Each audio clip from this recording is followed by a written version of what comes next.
এখন যদি আমার নবীর শান নেই, আমার নবী আমাদেরই মতো, তিনি বাজারও যান, তিনি বিয়েও করছেন, তিনি আমাদের সাথে চলাফেরা করছেন, সবকিছু আমাদের মতো যদি মনে করি, ঈমান থাকবে না, কখনোই না।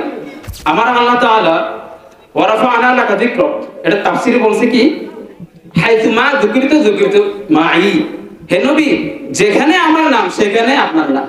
সুবহানাল্লাহ বলেন।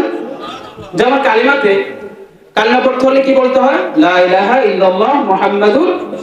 এখন যদি বলি না আমরা তাওহীদি জনতা, মুসলিম জনতা না, তো তাওহীদ নিয়ে থাকেন, রাসূল রিসালাতটা বাদ দেন।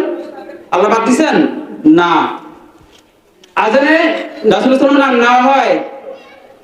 নেওয়া হয় না? অবশ্যই তো নেওয়া হয়। নামাজ কার জন্য? আল্লাহর জন্য না? তো সেই নামাজে আল্লাহ তাআলা নবীকে সালাম না দিলে নামাজ হবে? আসসালামু আলাইকা আইয়ুহান নবিয়্যু ওয়া রাহমাতুল্লাহি ওয়া বারাকাতুহু, এই সালামটা যদি আমরা না দেই নামাজ হবে? এখন যারা তাওহীদি জনতা বলে চিল্লাপাল্লা করে, মুসলিম জনতা আমাদের বললে কলিজা কেঁপে ওঠে, আমরা তাওহীদি জনতা, এক আল্লাহর ইবাদত করি। ইবাদত তো আমরা সবাই এক আল্লাহর ইবাদত করি, তাই না? হযরতে আদম আলাইহিস সালামের আরেকটা নাম আছে, আল্লাহ তাআলা বলতেন আদম সফিউল্লাহ, মুসা কালিমুল্লাহ, ঈসা রূহুল্লাহ, ইব্রাহিম খলিলুল্লাহ, ইসমাঈল জবিউল্লাহ। আর আমার নবীর শান আমরা আল্লাহ ব্যবহার করেন মুহাম্মদ হাবিবুল্লাহ, যাকে আল্লাহ ভালোবাসেন। বলেন সুবহানাল্লাহ। কেমন হাবিব, কেমন হাবিব! আমাদেরকে কবরে কয়টা প্রশ্ন করা হবে বলেন, জানেন কেউ? কয়টা?